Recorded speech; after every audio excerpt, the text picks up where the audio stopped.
আমারে বলেন যে আমি নাকি দালালি করি, সরকারের দালালি করি, কারণ আমি আওয়ামী লীগের দালালি।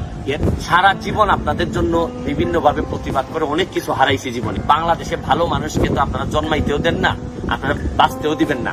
আরেকটা জিনিস দেখেন, বঙ্গবন্ধু থেকে শুরু করে কোনো ভালো মানুষই তো আপনারা বাঁচাই রাখেন নাই। আরেকটা জিনিস দেখেন, আমারে বলেন যে আমি নাকি দালালি করি, সরকারের দালালি করি, আওয়ামী লীগের দালালি করি।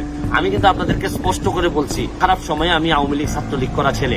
আপনি এটা নিশ্চিত ধরে রাখতে পারেন যে আমি আওয়ামী লীগের দালাল, জননেত্রী শেখ হাসিনা আমার নেতা, আর আমার আদর্শ হচ্ছে গিয়ে বঙ্গবন্ধু শেখ মুজিবুর রহমান। এটা স্পষ্ট, এখানে বাইরে যাওয়ার কোনো বিষয়ই নাই। আমাকে যারা এটা মনে করেন গালাগালি দ্বারা কিচ্ছুই নাই, কারণ আমি আওয়ামী লীগের দালালি, এর চেয়ে বাইরে যাওয়ার কোনো সুযোগ আমার নাই। এতে যদি আপনারা মনে করেন আমার পছন্দ না করেন, এটা আপনাদের ব্যক্তিগত ব্যাপার।